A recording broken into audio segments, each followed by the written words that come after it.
नमस्कार, मैं सुदर्शन सुखानी हूँ और आज 14 फरवरी 2023 मंगलवार है। हम कल निफ्टी का क्या रुख हो सकता है और अगले कुछ दिनों में क्या बन सकता है उसकी बात करेंगे। आज के लिए हमने ये सोच रखा था कि निफ्टी एक सीमित दायरे में आ गया, एकदम टाइट रेंज में आ गया। 17,700 और 17,900 के बीच में वो 7 दिन से घूम रहा है। इन दोनों स्तरों में से कोई भी टूट जाएगा तो हम उसमें खरीदारी करेंगे या बिकवाली करेंगे। साथ में मैंने आपको ये भी कहा था कि अगर हम रेंज के बीच में रहते हैं और हमको ये समझ में आए कि रुख एक तरफ जा रहा है, यानी कि ऊपर का लेवल टूट सकता है या नीचे का टूट सकता है, तो हम थोड़े थोड़े वॉल्यूम में ट्रेड ले सकते हैं इस अपेक्षा में कि वो लेवल टूट जाएगा।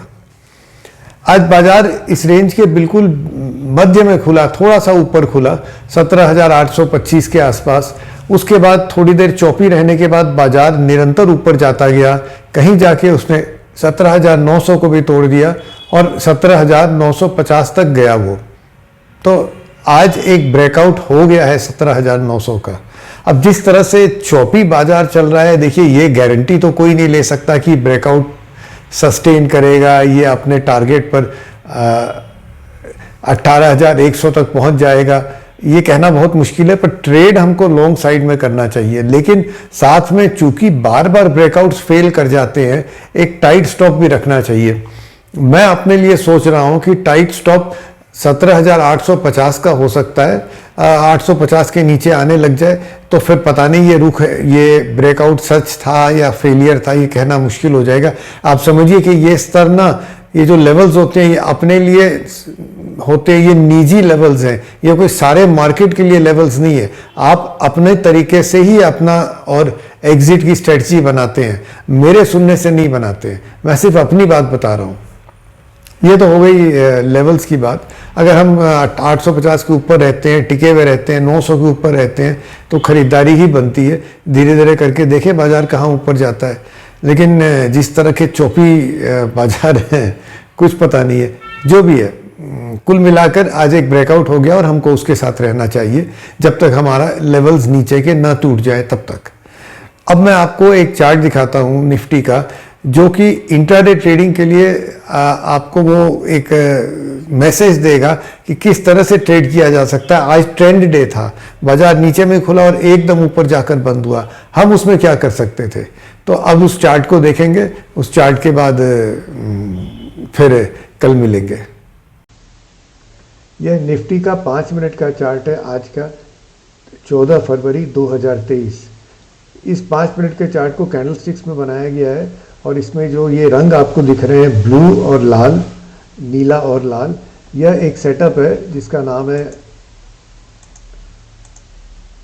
ट्रेंड 21। उस ट्रेंड 21 के सेटअप से ही अपने आप बनते हैं। जब बाजार कल बंद हुआ तो वो लाल रंग पर बंद हुआ। लाल का मतलब है बाजार का ट्रेंड नीचे की तरफ है, ब्लू का मतलब है बाजार का ट्रेंड ऊपर की तरफ है। जब गैप से खुला तो ये ट्रेंड में बदलाव आ गया और ये ब्लू बन गया। लेकिन एक ब्लू से कुछ होता नहीं है। मैं प्रायः 15 मिनट रुकता हूँ कि 15 मिनट में क्या रुख बनता है और उस 15 मिनट के जो लेवल्स बनते हैं उसके बाद उसकी ट्रेडिंग का विचार करता हूँ। तो ये 5 मिनट, 10 मिनट और 15 मिनट।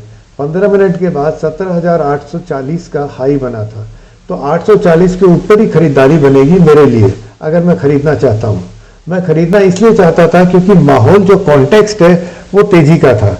अमेरिकी बाजार अच्छी बढ़त से बंद हुए, एशियाई बाजार बहुत तेज तो नहीं थे पर फिर भी हल्की तेजी में थे, SGX ऊपर था। तो कुल मिलाकर अच्छा, हम कल काफ़ी नीचे गए थे तो हम भी बाउंस बैक कर सकते थे। ऐसा नहीं है कि हम तेजी के बाद तेजी ले रहे हैं, हम मंदी के बाद तेजी ले रहे थे। तो कुल मिलाकर यहाँ पर मुझे समझ में ये आया कि खरीदारी का एक रुख बन सकता है। 840 के ऊपर बाजार अगले 15 मिनट के बाद ही ऊपर चला गया, तो 840 पर खरीदारी बनती थी। इसका स्टॉप कहाँ लगेगा? ये जो लो बना है इससे थोड़ा नीचे आप आ जाइए और यहाँ पर कहीं शुरुआती स्टॉप लगेगा। उसके बाद स्टॉप्स को आप ट्रेल करते रहिए। बाजार नीचे आने के बाद धीरे धीरे ऊपर जाता गया। अब आप देखिए अचानक है ना, ये लाल बन गए क्योंकि ट्रेंड में हल्का बदलाव आ रहा था। जब आपको एग्जिट करना हो, खास करके लॉन्ग पोजीशन से एग्जिट करना हो, तो मैं क्या करता हूँ, मैं पिछले 2 बार्स का लो ले लेता हूँ। ये 1 और ये 2, इन दोनों बार्स का लो ये है।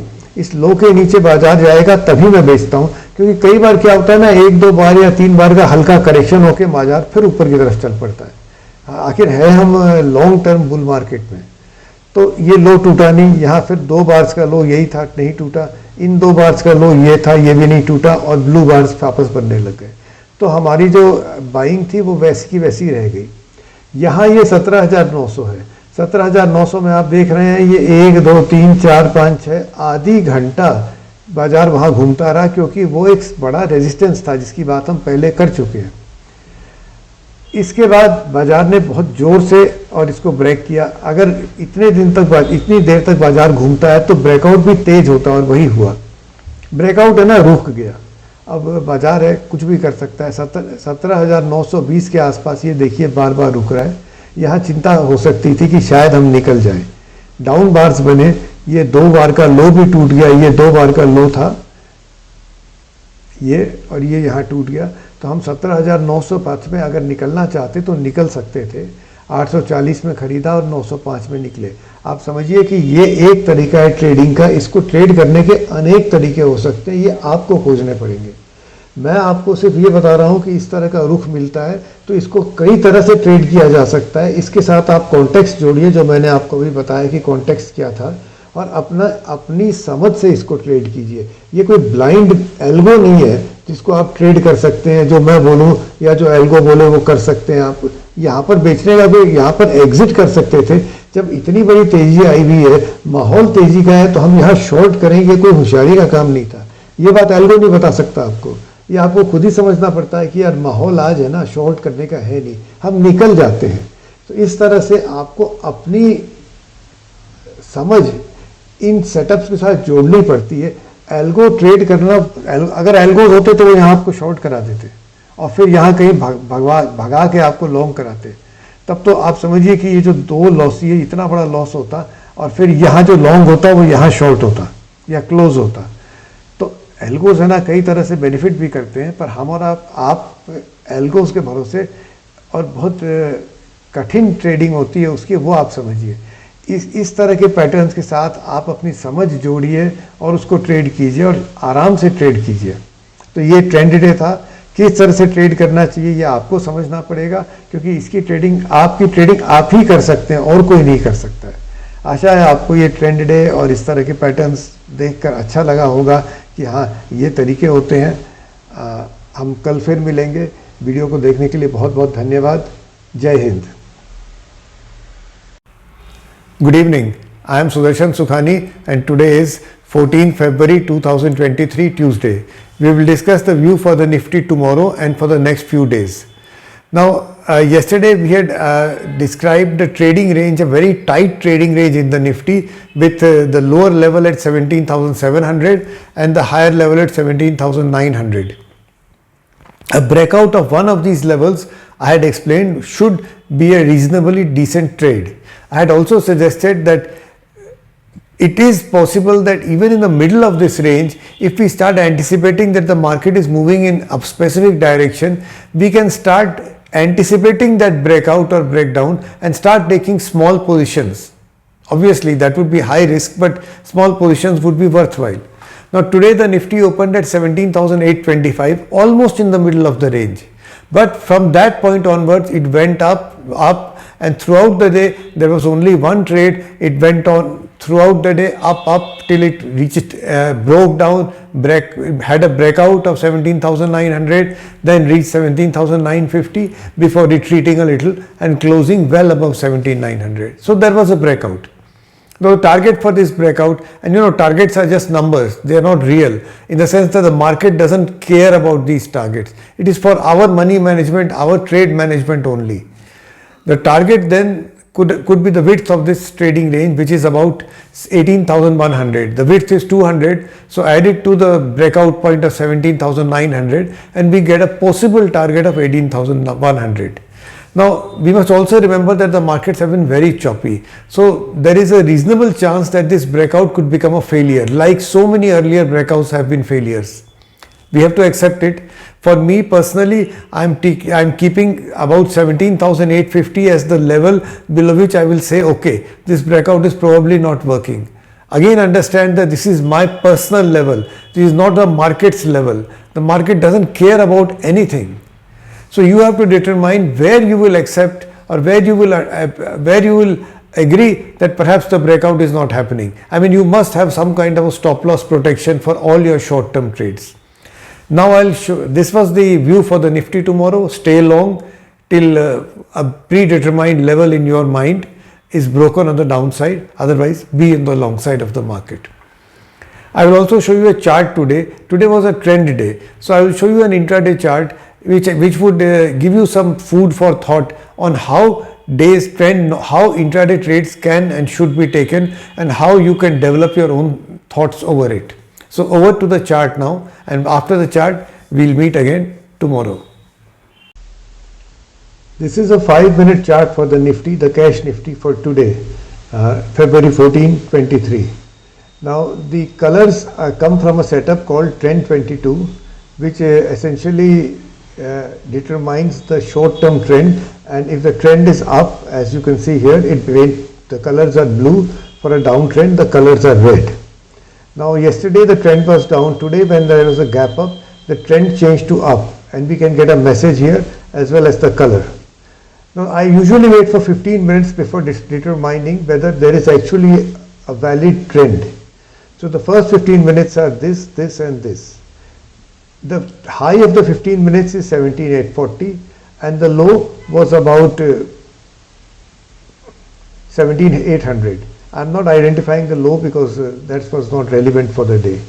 Now if the market goes above, now what is the context in which we are trading today? The context is that the US markets were up big time, Asian markets are mildly up, so we are entering the market with a mildly bullish view, and the SGX was up. Now ideally, of course, with a mildly bullish view we want to take a long trade. The market should trade above the first 15 minutes high for us to take a trade. It traded above 17,840 here. So let's say that we go long at 17,840. What's our stop loss? The low, and add some points to the low. So this is where a stop loss would have been, initial stop loss. And then of course you keep on trailing the stop. After going long, the market went down. We wait patiently because our stop is here. Then the market starts going up. Now remember, see, there are three down bars here. There are 2 points to be made. First, when you see a red bar, you want to sell or exit. If at all you want to follow this mechanically, you should exit below the low of the last 2 bars. So when this red bar was formed, the low of the last 2 bars was here. This level was not broken. You come here, the low was here. This level was not broken here, and the bar changed again to up. The second point is that in a market where there is a sense that we are in an uptrend, do you want to take a short position at all? Or for that matter, do you want to exit, or you want to keep this as your stop loss for the exit, the original stop loss? These are questions you have to answer. No one else can answer this for you. The market then resumed its up move. Now this is the 17,900 level where the resistance was. For half an hour the market moved around 17,900 before actually breaking out. The same question comes here. Do you want to exit? Now here the 2 bar low was taken out by this bar. Maybe you could have exited here and you would have had said, okay, I went in at 840, exited at 17,905 or so, and I'm happy. That's 65 points. There are so many ways in trading this. I'm just pointing out that this setup start giving you a sense of direction. We are in an uptrend. This is a correction. The two bar low has not been broken. In this way, you can then add context to this setup and take your own trades. They are not automatic mechanical setups. Mechanical strategies have their own plus and minus points, and most people cannot trade algos. They find it very difficult, which is why the setups enable you to use your discretion and also have a clear and sensible pattern. This is not a marketing tool for the setup. What I was really trying to explain, you can have any kind of setup is valid. What I was trying to explain was this was a trend day, that you use some tools which tell you what the trend is for the day, and then you have to add your context to it. You cannot blindly go and trade it. So this is how the trend day fared. Yeah. whatever you had done, there was money to be made today, intraday. Thank you for watching this video. Please give your comments. Jai Hind.